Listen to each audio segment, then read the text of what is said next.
Hello everyone. आज चाहिँ हामी एचआर प्लानिङ इन नेप्लिज अर्गनाइजेसनको कुराहरू गर्न आएका छौँ। हामीले यो च्याप्टरमा चाहिँ ह्युमन रिसोर्स प्लानिङको कुराहरू गरेका थियौँ होइन।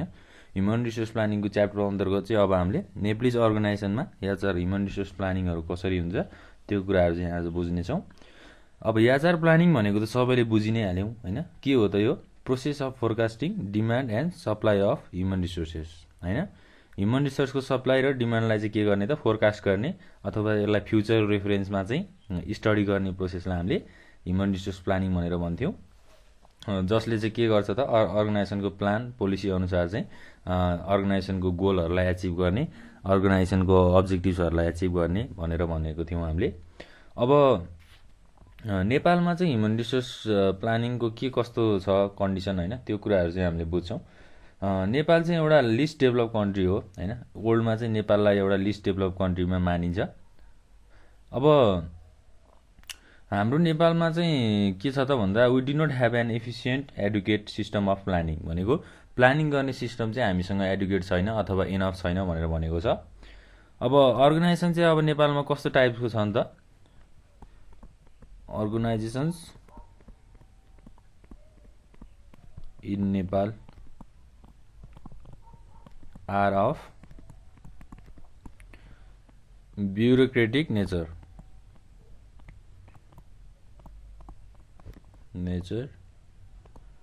होइन। नेपालको अर्गनाइजेसनहरू चाहिँ सबै ब्युरोक्रेटिक नेचरमा आधारित छन् र अब हाम्रो एडुकेट सिस्टमको प्लानिङको एडुकेट सिस्टम चाहिँ हाम्रो छैन। अब कुनै कुनै कोर्पोरेट अर्गनाइजेसन अथवा प्राइभेट ब्याङ्क्स इन्स्टिट्युसन अनि मल्टिनेसनल कम्पनीहरूले चाहिँ ह्युमन रिसोर्स प्लानिङ चाहिँ उनीहरूको सिस्टम चाहिँ राम्रो छ अथवा उनीहरूले चाहिँ राम्रोसँग पर्फर्म गरिरहेका छन्, कामहरूलाई एक्टिभिटिजहरूलाई राम्रोसँग ह्यान्डल गरिरहेका छन् होइन। अब ब्याङ्क एन्ड इन्स्टिट्युट्सहरूले चाहिँ ह्युमन रिसोर्स प्लानिङको सिस्टमहरूलाई चाहिँ राम्रोसँग म्यानेज गरेका छन् होइन। उनीहरूले एउटा सिस्टम फलो गरेर चाहिँ कामहरू गरिरहेका छन्।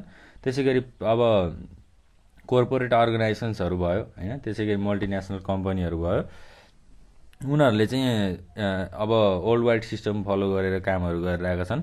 अब नेपालमा चाहिँ कस्तो छ भन्दा ट्रेडिसनल म्यानेजमेन्ट स्ट्रक्चर छ होइन। ट्रेडिसनल म्यानेजमेन्ट स्ट्रक्चर भइसकेपछि वर्षौँदेखि चलिआएको सिस्टमलाई चाहिँ नेपालमा फलो गरिन्छ अथवा नेप्लिज अर्गनाइजेसनमा फलो गरिन्छ। अब नेपालको HR planning in Nepalese organisation भनेको फर्स्टमा हामीले पोइन्टमा डिस्कस गर्दाखेरि के भन्न सक्छौँ त? पुवर ह्युमन रिसोर्स प्लानिङ भनेको ह्युमन रिसोर्स प्लानिङ चाहिँ पुवर छ अथवा ह्युमन रिसोर्स प्लानिङको चाहिँ गरिबी छ भनेर भनेको हो।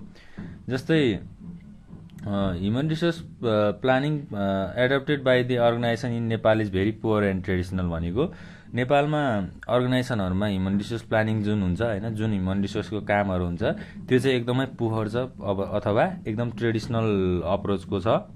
जसले गर्दा के हुन्छ त? Lack of effective and educate human resource planning system होइन। देयर इज के छ त? Lack of human resource planning system. Human resource प्लानिङको चाहिँ एउटा सिस्टम चाहिँ एकदमै ल्याक छ अथवा थोरै छ होइन, थोरै अमाउन्टमा छ। कुनै कुनै सर्टेन अर्गनाइजेसनहरूले मात्रै यो कुराहरू फलो गर्छन्। ल ट्रेडिसनल पनि छ होइन। It follows traditional approach of human resource planning.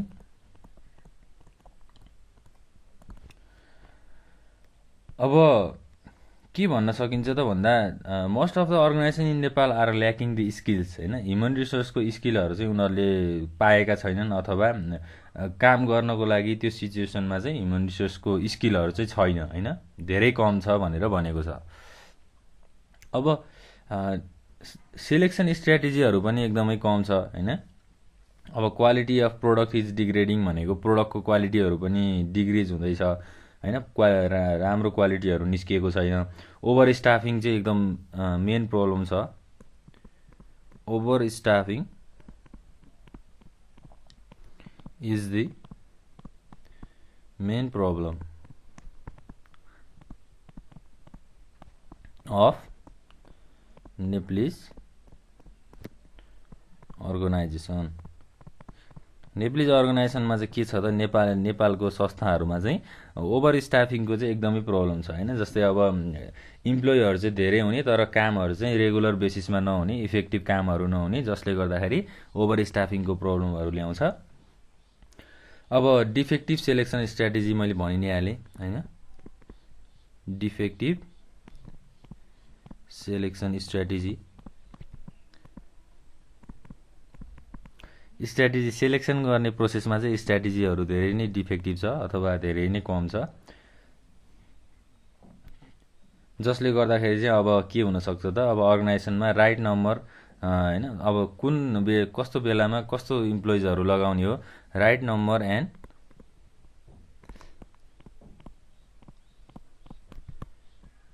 Right time, that is होइन defective selection strategy, that is right number and right time भनेको राइट समयमा चाहिँ राइट नम्बर अफ इम्प्लोइजहरूलाई चाहिँ काम लगाउने यस्तो खालको सिस्टम चाहिँ एउटा ल्याक छ अथवा पुवर छ भनेर भनेको छ। त्यसै गरी 2 नम्बरमा जाउँ हामी। 2 नम्बरमा चाहिँ के भन्छ त भन्दा lack of assessment of HR होइन। ह्युमन रिसोर्सको चाहिँ के छ त, ल्याक अफ एसेसमेन्ट भनेको अब इभ्यालुएसन गर्ने प्रोसेस चाहिँ एकदमै कम छ भनेको। जस्तै HR assessment is concern with the prediction of required demand and supply होइन। अब एउटा अर्गनाइजेसन संस्थामा चाहिँ हाम्रो ह्युमन रिसोर्सको डिमान्ड के कस्तो छ र सप्लाई कसरी भइरहेको छ त्यो कुरालाई प्रेडिक्ट गर्ने कामलाई हामीले एचआर एसेसमेन्ट भन्छौँ होइन। जस्तै हामीले यसलाई अब एउटा सेन्टेन्समै लेख्दाखेरि चाहिँ के लेख्न सक्छौँ त, HR assessment is concerned with the prediction of required demand and supply of human resource in organization भनेको अर्गनाइजेसनमा चाहिने ह्युमन रिसोर्सको डिमान्ड र सप्लाईलाई चाहिँ प्रेडिक्ट गर्ने अथवा इभ्यालुएसन गर्ने काम चाहिँ हाम्रो एचआर एसेसमेन्टले गर्ने रहेछ। अब यो कुराहरू चाहिँ नेप्लिज अर्गनाइजेसनमा के छ त, एकदमै कम छ अथवा ल्याक छ होइन, थोरै मात्रामा चाहिँ युज भइरहेको छ। अब के भन्न सकिन्छ त भन्दा currently available skill and ability of employees and होइन, it describes the current available skill. यसले अब एचआर एसेसमेन्टले चाहिँ के कुराहरू डिस्क्राइब गर्छ त भन्दा अहिलेको करेन्ट सिचुएसन अनुसार चाहिँ अभाइलेबल स्किल र एबिलिटी इम्प्लोइजको अभाइलेबल स्किल र एबिलिटीहरूलाई चाहिँ आइडेन्टिफाई गर्ने र फ्युचरमा कस्तो खालको स्किलहरू रिक्वायरमेन्ट हुन्छ त्यो कुराहरूलाई चाहिँ डिस्क्राइब गर्ने काम एचआर एसेसमेन्टले गर्दो रहेछ होइन। इभ्यालुएसन गरिसकेपछि कुनै पनि ह्युमन रिसोर्सको डिमान्ड र सप्लाईलाई चाहिँ इभ्यालुएसन गरिसकेपछि अथवा प्रेडिक्सन गरिसकेपछि के गर्ने रहेछ त, it describes the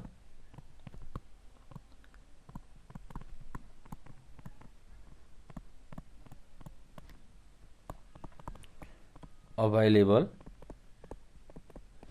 skills and ability of employees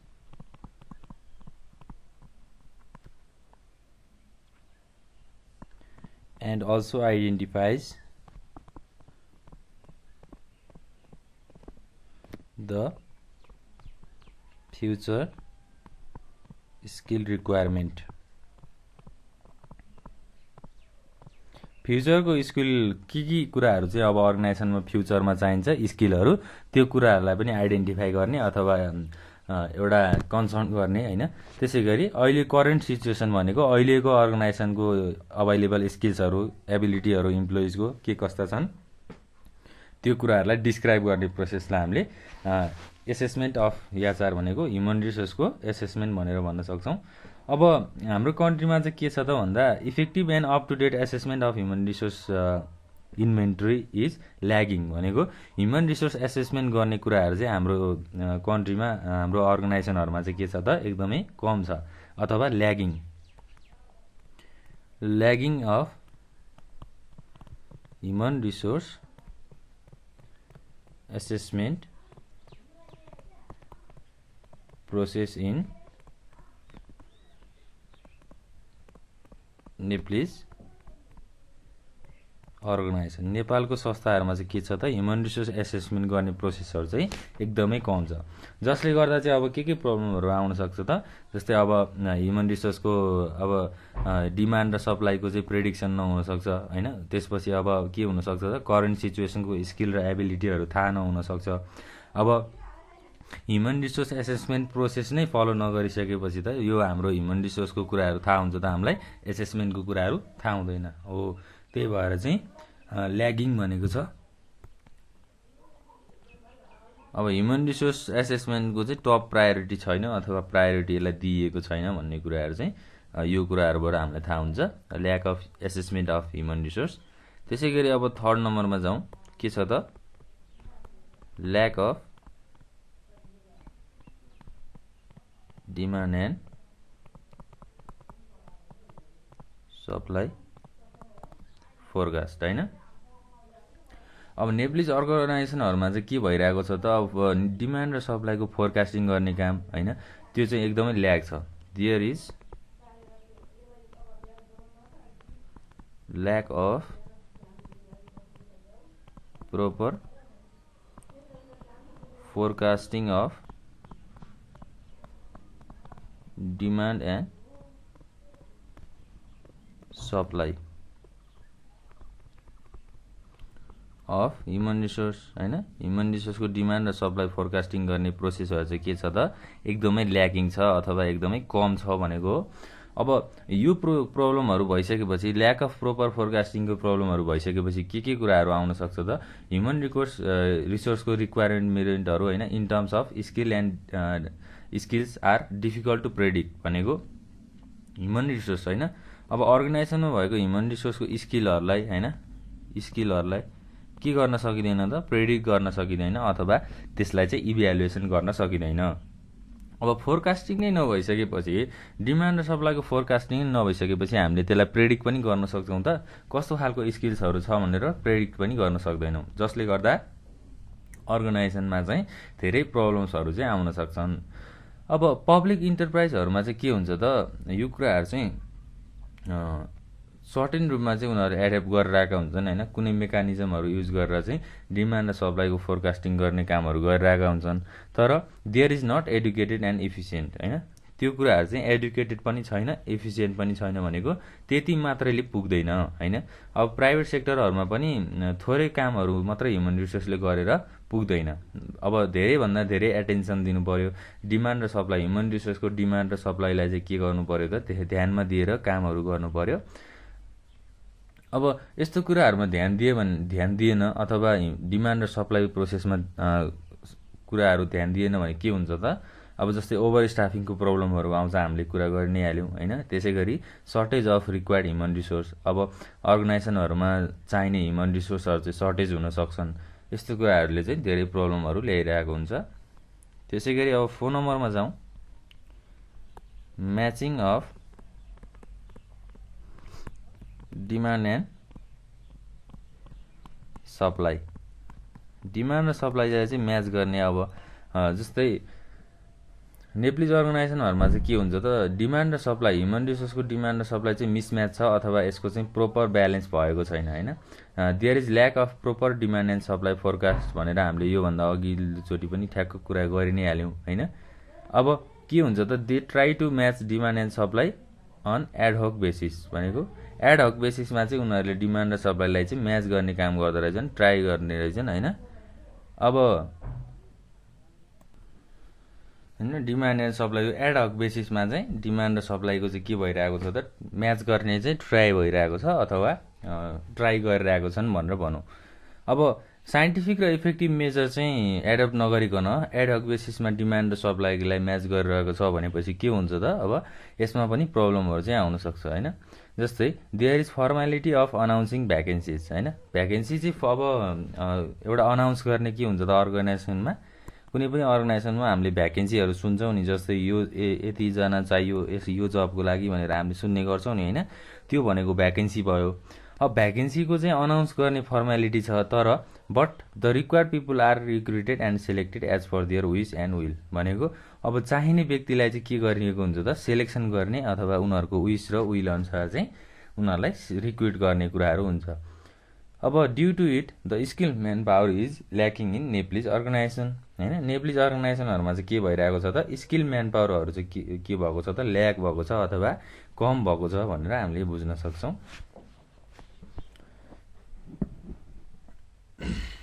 त्यसै गरी अब 5 नम्बरमा छ स्ट्रेटेजिक प्लानिङ। अब स्ट्रेटेजिक प्लानिङ भनेको चाहिँ हामीले योभन्दा अघिल्लो क्लासहरूमा पनि धेरै कुराहरू गरिसकेका छौँ। यो चाहिँ एउटा स्टेप बाई स्टेप प्रोसेस हो अर्गनाइजेसनमा, जसले चाहिँ के कुराहरू डिफाइन गर्छ त अर्गनाइजेसनको मिसन होइन, भिजन के हो, अब्जेक्टिभ्सहरू के हो, गोल्सहरू के हो, त्यो कुराहरूलाई चाहिँ डिफाइन गर्छ अथवा ध्यान दिन्छ। अब नेप्लिज अर्गनाइजेसनहरूमा चाहिँ के भइरहेको छ त this becomes the subject of philosophy and principle. Strategic planning चाहिँ एउटा के को आधारमा आधारित रहेको रहेछ त नेप्लिज अर्गनाइजेसनहरूमा फिलोसफीको आधारमा चाहिँ रहेको रहेछ। तर अब इन एक्चुअल प्र्याक्टिस होइन नेप्लिज अर्गनाइजेसनहरूमा चाहिँ strategic planning is not followed होइन, नेप्लिज अर्गनाइजेसनहरूले चाहिँ स्ट्रेटेजिक प्लानिङहरू चाहिँ फलो गरेका छैनन्, जसले गर्दा के हुन्छ त अब हाम्रो यसले चाहिँ कस्तो खालको प्रब्लमहरू ल्याउन सक्छ त अब स्ट्रेन्थ र विकनेसहरू चाहिँ थाहा नहुन सक्छ, अर्गनाइजेसनको अपर्च्युनिटिज थ्रेटहरू चाहिँ आइडेन्टिफाई नहुन सक्छ, त्यसले गर्दाखेरि चाहिँ प्रब्लमहरू आउन पनि सक्छन्, त्यो कुराहरू भयो। त्यसै गरी अब 6 नम्बरमा छ गभर्नमेन्ट इन्टरफेरेन्स।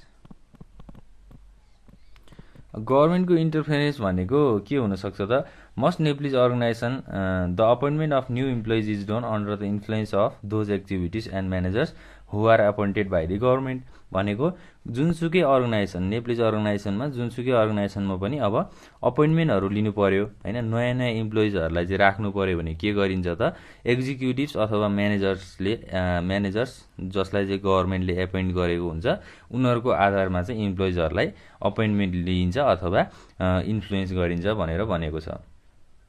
अब human resource planning becomes dysfunctional and passive होइन, अब यो सिचुएसनमा के हुन्छ त अब गभर्नमेन्टले इन्फ्लुएन्स गरेको अथवा गभर्नमेन्टले राखिदिएको एक्जिक्युटिभ्स र म्यानेजर्सहरूले चाहिँ इम्प्लोइजहरूलाई अपोइन्ट गर्ने कामहरू गर्छन् होइन, नयाँ नयाँ इम्प्लोइजहरूलाई। अब त्यो सिचुएसनमा चाहिँ ह्युमन रिसोर्स प्लानिङ चाहिँ के भइदिन्छ त प्यासिभ भइदिन्छ अथवा ह्युमन रिसोर्स प्लानिङले चाहिँ काम गर्दैन भनेपछि के हुने भयो त डाइरेक्ट कुरा चाहिँ के हुन्छ त यहाँ पोलिटिकल पार्टिजहरूको चाहिँ असर परिरहेको छ होइन, अर्गनाइजेसनहरूमा के भइरहेको छ त पावरले चाहिँ काम भइरहेको छ भने अथवा स्किल म्यान पावरहरू चाहिँ मेजर भएका छैनन् होइन, आफ्नो चिनजानको मान्छेहरूलाई चाहिँ काम लगाउने यस्तो खालको एक्टिभिटिजहरू चाहिँ भइरहेको छ। त्यसै गरी 7 नम्बरमा छ प्राइभेट अर्गनाइजेसन।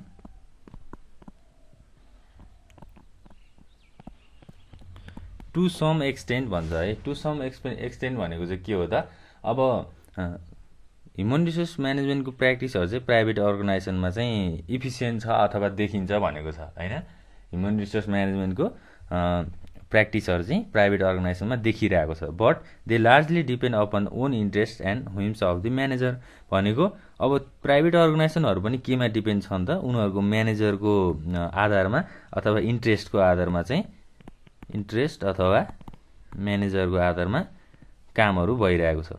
अब due to own proprietorship employees are recruited without following any standard recruitment practice भनेको इम्प्लोइजहरूलाई चाहिँ के गरिएको छ त रिक्रुटमेन्ट प्र्याक्टिस नदिकन चाहिँ स्ट्यान्डर्ड फलो नगरिकन कामहरू भइरहेको छ अथवा रिक्रुटमेन्ट प्रोसेसहरू भइरहेको छ। जस्तै mostly the family members relatives and friends are recruited in small organisation भनेको फ्यामिली मेम्बर्सहरूलाई रिलेटिभ्सहरूलाई र उनीहरूको साथीभाइहरूलाई चाहिँ अर्गनाइजेसनहरूमा चाहिँ रिक्रुट गरिएको छ अथवा काम गर्न लगाइएको छ। अब टु सम एक्सटेन्ट होइन अब कर्पोरेट अर्गनाइजेसन अथवा बिग इन्टरप्राइजहरूमा चाहिँ ह्युमन रिसोर्स प्लानिङको कुराहरू चाहिँ इम्प्रुभ हुँदै गएको छ अथवा राम्रो हुँदै गएको छ भनेर चाहिँ हामीलाई भनेको छ। प्राइभेट अर्गनाइजेसनको कुराहरू भनेको यति नै हो। अब स्मल अर्गनाइजेसनहरूमा चाहिँ फ्यामिली मेम्बर्स रिलेटिभ्सहरूको कुराहरूले चाहिँ एकदमै असर गरिरहेको छ। तर बिग प्राइभेट अर्गनाइजेसन भनेको ठुल्ठुलो अर्गनाइजेसनहरूमा चाहिँ के भइरहेको छ त ह्युमन रिसोर्स प्लानिङको चाहिँ प्र्याक्टिस चाहिँ टु सम एक्सटेन्ट राम्रै देखिरहेको छ अथवा पोजिटिभ छ भनेर हामीले भन्न सक्छौँ। ल अब हामीले ह्युमन रिसोर्स प्लानिङको बारेमा थोरै कुराहरू डिस्कस गरेका छौँ। अब हामीले नेक्स्ट क्लासमा डिस्कस गर्ने टपिक भनेको च्याप्टर 3 छ। च्याप्टर 3 मा चाहिँ हाम्रो टपिक के रहेको छ त जब डिजाइन र जब एनालाइसिसको कुराहरू लिएर आउनेछौँ। यति भन्दै आज यो क्लास यहीँ हुन्छ। Thank you.